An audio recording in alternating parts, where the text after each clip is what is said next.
scary videos you guys recommend. And yes, I have little hoodie, blanket, whatever this is. SeeMeRot.com. The first thing. In February of 2004, a Okay. user on a now outdated message board asked other members about a strangely morbid site they recently came across. A coffin? The post read, SeeMeRot.com. Is this coffin webcam real?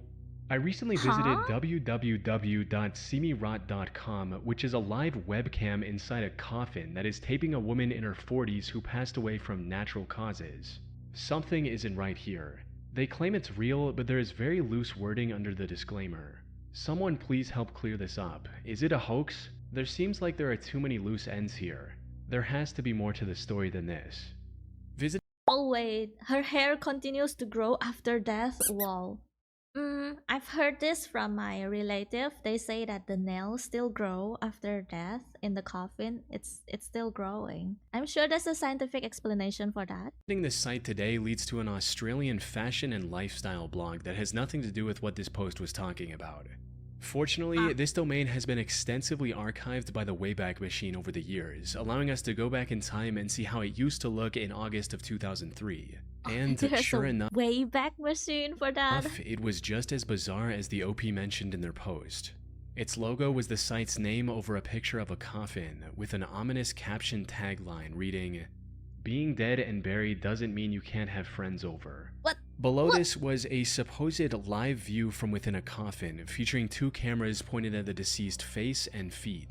How did you like put the camera inside the coffin? You dug it up and put it in? What? And of course it's illegal. It's other people's coffin. Live streaming video over the internet wasn't really a thing back then, so these were more akin to images that were updated periodically. These images were too low res and hard to decipher, even for 2003 standards, hinting that this whole thing might have been nothing more than a hoax. But less than a month later, the site's owner replaced them with a much clearer picture of the person in the coffin. It showed what was supposed to be the final resting place of a young woman in a light blue button-up shirt. This new feed also refreshed every 10 seconds with an updated picture. Oh jeez. However, the most disturbing part of this website wasn't the coffin stream, but the description beside it.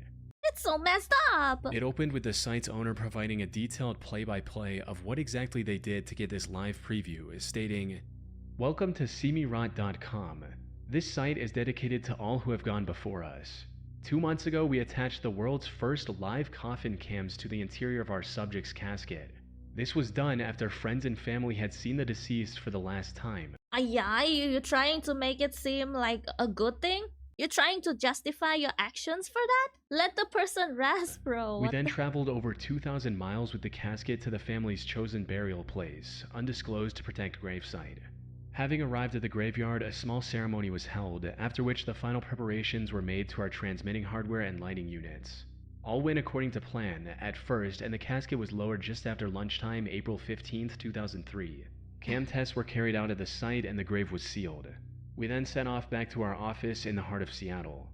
This description ended with the site's owner urging readers to contact them if they wanted a coffin cam for their loved ones as well.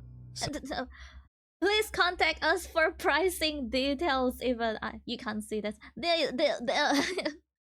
have to pay us to see your loved ones in their coffin. Oh great, what?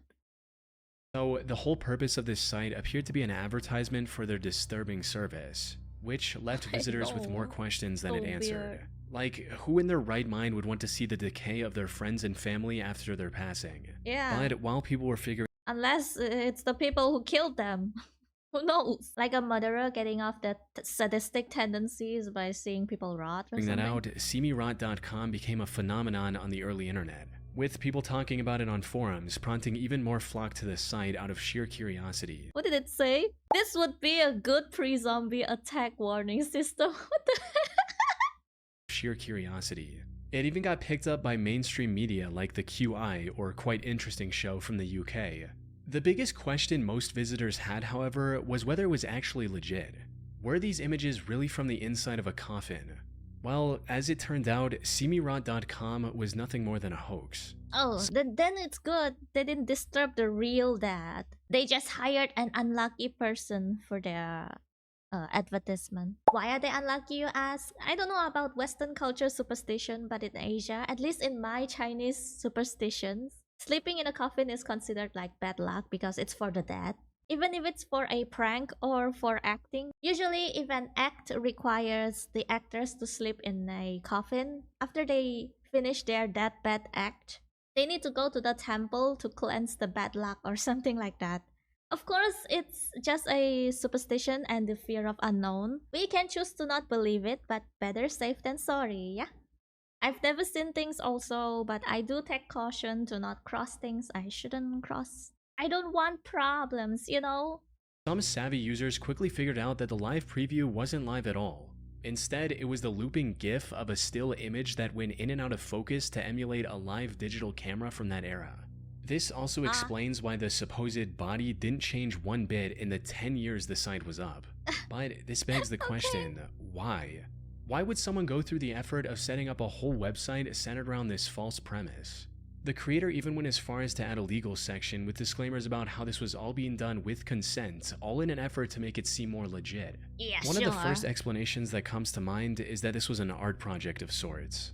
Art project. Not gonna lie, today my English is so. Why is it so tongue-tied? I can't say my words normally. Though a closer look at this site suggests that its creation was driven more by profit than by artistic intent. You see, this site has had advertisements on its homepage, often for adult content from its inception, something that was very common in the early internet days. A site called the Museum of Hoaxes even managed to track down the site's registration address to some adult business in West Hollywood, California.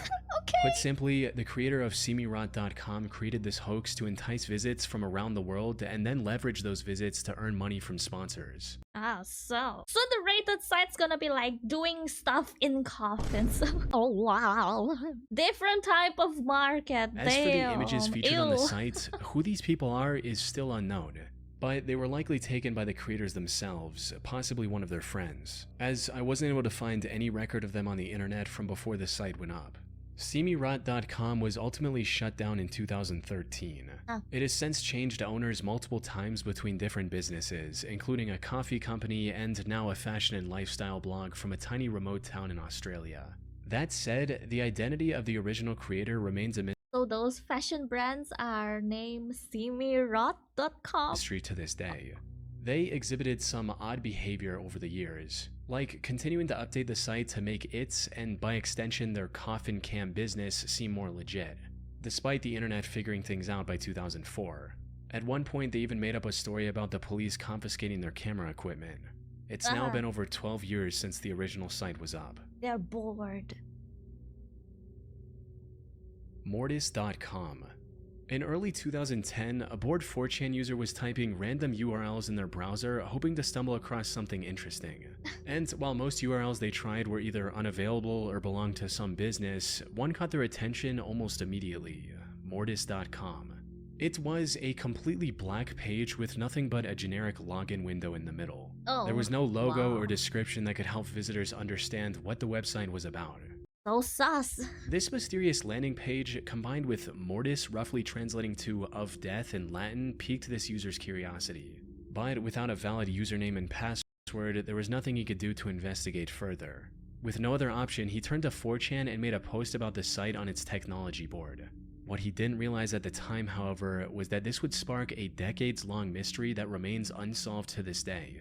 Now, I should mention that while some still remain, a significant portion of the discussion threads and forum posts regarding Mortis.com have since vanished from the internet, including the wiki page users created to keep track of all their findings. Any backups of Mortis.com have also been deleted from the internet archive upon a request from the site's owner. In other words, whoever this owner is, they do not want people digging into this.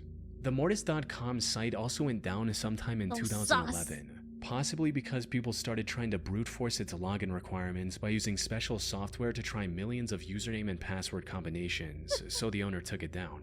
I see why he took it down. Now, most of these attempts led nowhere, but a few more tech-savvy individuals managed to extract valuable information from the site's code before it went offline. Most interesting among these was the fact that it was originally registered all the way back in November of 1997 by a man named Thomas Ling. This allowed users to discover 24 other websites under that same name. But instead of offering clarity, the discovery of these additional sites only made the mystery more convoluted. Take Cthulhu.net for instance, which was named after the eldritch monster created by H.P. Lovecraft. It was just a black page with the text "Dead but Dreaming" written on it, and nothing else. They're just bored and made a lot of websites. Some users also claim to have seen a version of this site with a white chess piece on it, though I wasn't able to find any archives containing that detail. Either way, the whole thing was deeply puzzling and mysterious. That said, not all sites under Thomas's name were this empty. Exercio.com led to a landing page with 4 different options. Among these, quilts.html was the most notable, as it led to a page about someone sharing pictures of their quilting projects. Aww. And while this doesn't look all that important to the Mortis.com mystery at first glance, in actuality, it holds the key to answering everything, or at least getting as close to the answer as we can. But we'll get to that a bit later, because there's another key piece of this puzzle that we haven't discussed yet. You see, while people were snooping around the Mortis.com code and the emails relating to its domain, they discovered terabytes of encrypted data connected to this site, which is an unheard of amount of data for the late 90s. Some individual files in this collection were as large as 39 gigabytes, which got people even more curious about what this site was hiding behind its login page. Theories included everything from a private collection of illegal explicit material to something connected to the 3-letter agencies like the CIA or FBI. However, while people were trying to figure this out, Thomas allegedly contacted one of the investigators and told him to stop trying to hack his site. As the story goes, Thomas also claimed that these files were nothing. Who knows that this guy is just putting his personal stuff there and people are trying to hack into his system. More than the photos and videos from his wedding, which would have been a reasonable explanation if these files were only a few gigabytes in size, not terabytes. A more reasonable theory— his whole life, his whole life videos are in there and people trying to hack one it. that I personally believe in as well is that Thomas was pirating movies and other media and using Mortis.com to host them online. Actually, kind of valid. This way, he could easily consume this media from any device with an internet connection, while also being able to share it with all his friends and family. Yeah. This would also explain why he was so reluctant about people finding out the truth, as it could land him in some trouble with the authorities. Most importantly, this theory isn't completely baseless either. While looking through the data connected to Mortis.com, one 4chan user stumbled upon a 25 gigabyte file with a seemingly gibberish name of Drive Crazy 3DBD25.part2. However, looking up Drive Crazy 3D followed by movie brings up results relating to a 2011 film by Nicolas Cage called Drive Angry 3D. With that, we can decipher the rest of the name as well, with BD likely being the short form of Blu-ray disc and 25 referring to its size in gigabytes. Put simply, Mortis.com was likely nothing more than a pirated media server. As for its ominous name, it's possible he chose Mortis just because it sounded cool. The only yeah, people to be edgy that time. Big questions that remain are, who is Thomas Ling and why does he own so many empty or just plain strange websites? And the answer to these lies in the quilting page we found earlier. Near the top of this page, there's a logo reading DFI. We can find this same logo in the FAQ section of another website registered under Thomas's name called dentalfillins.com. This was a dentist? A job board of sorts for dentists that was likely operated by Thomas back in the day. We know this because one of his currently operational websites is thomaslingdds.com, which is a website for a San Francisco dentist named Thomas W. Ling. This guy just wants to save his career. That's why they don't want people to know he pirate movies. Case solved. This quilting page also includes pictures of quilts created for Jeff and Josh for their first birthday. Maybe this is for his mom. Names also align with 2 more domains Thomas registered in 2010 and 2014. Lastly, while looking through the many domains connected to Thomas, I discovered a subdomain of Cthulhu.net containing a 7-day travel journal. These entries describe Thomas and his wife Karen's adventures across Asia, including Thailand, China, and Hong Kong. And as expected, Thomas also owns the KarenLing.com domain as well. He's making a lot of domains here, this bro. That time, is Facebook available? He might be just making his own social media and no way to post. So he made domains. To summarize, Mortis.com was most probably a personal media server owned and operated by a San Francisco dentist named Thomas Ling.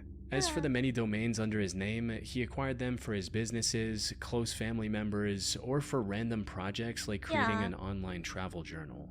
These were also meant to be a completely personal thing. What is this? Eternal night? Or maybe a little bit chunibyo. Unfortunately, someone accidentally stumbled across one of his sites and turned them into a decade-long internet rabbit hole that many are still trying to figure out to this day. Stop, leave the guy alone. Slave Master. In the year 2000, a very disturbing chain message started spreading on AOL, which was a popular instant messenger at the time. I hate chain messages.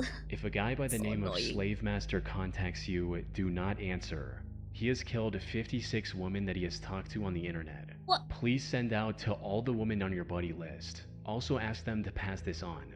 He has been on Yahoo, AOL, Excite so far. Oh god, Yahoo.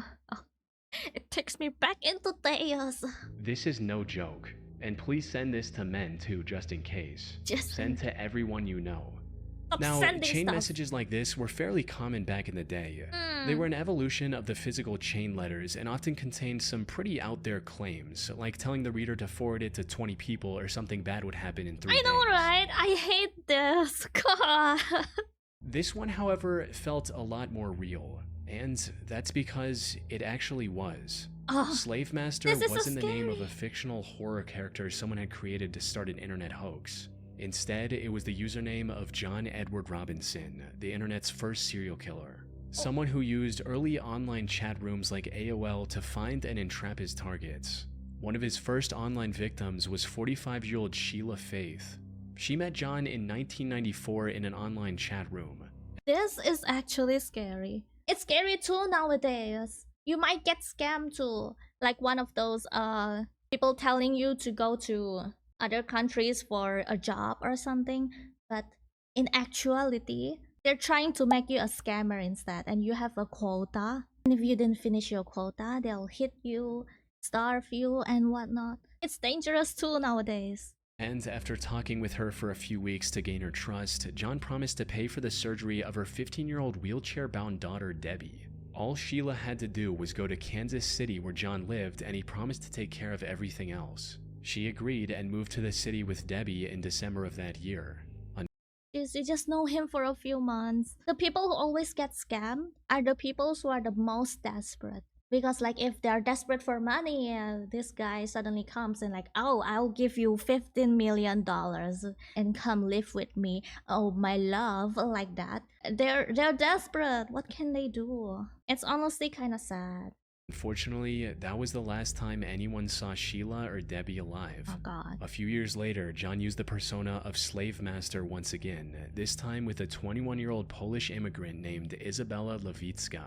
Why in the world would you go with a guy that's named Slave Master? You might as well chat with a guy whose username is called Poop Fart. Poop Fart is more better than Slave Master. Izabela met John in 1997 and began chatting with him almost daily. Over the next 2 years, John showered her with love and convinced her to move to Kansas City as well. Once she was there, he rented an apartment for her and even made her sign a marriage certificate, which he never turned in. But then Izabela suddenly disappeared. And when asked about her by her peers, John claimed that she was caught using drugs and was thus deported back to Poland. Tragically, this lie worked better than he might have expected, giving him the confidence to look for his third online victim just a few months later. And the next person to fall in this trap was 27-year-old Suzette Troughton. She was a nurse from Michigan with big dreams. John realized this early on in their conversation and posed as a wealthy businessman to entice Suzette. He offered her a $60,000 a year job working as his non-existent father's primary caretaker. And to sweeten the deal further, also promised to take her with him on his business trips around the world. Look at that, don't follow people on business trips. You don't even know the guy. This was what finally convinced Suzette to leave her even if you know the guy, it's still dangerous. Already established life in Michigan and moved to Kansas City. But unlike his previous 3 victims who disappeared without a trace, Suzette gave John's name and number to her mother before leaving. Shortly after leaving for Kansas City, her mother also started receiving several typed letters, supposedly from Suzette, reassuring her of her safety. However, her mother found these letters incredibly suspicious, as Suzette had never sent a typed letter before. They were also free of any grammatical or spelling mistakes, Oh. So Suzette is already gone. He's impersonating her already. which didn't match Suzette's writing style. So she called John, hoping to speak with her daughter. Instead, she was met with hostility from John, who accused Suzette of stealing his money and running away. But Suzette's mother knew her daughter would never do something like this. So she called the police on March 1st, 2000, kickstarting an investigation into John's life. The police in Kansas City, however, were already quite suspicious of him. You see, John was a lifelong con artist who'd been behind bars several times for embezzlement, fraud, forgery, and other similar charges. Yeah. Most importantly, his name had already come up in multiple missing woman cases. Each time he escaped consequences due to insufficient evidence. This time, investigators held back and quietly kept John under surveillance. And it wasn't long before their patience paid off. One of his would-be victims called the police on him. This gave the authorities a warrant to put John under arrest and search his property for evidence.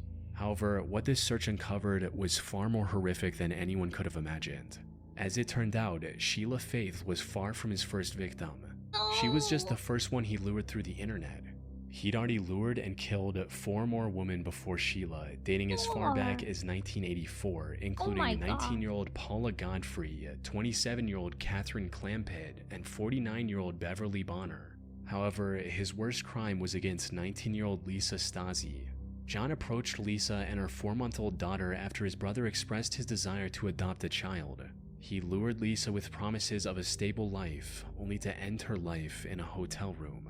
He then gave Lisa's 4-month-old daughter to his brother, claiming that she was an orphan, and even pocketed $5,500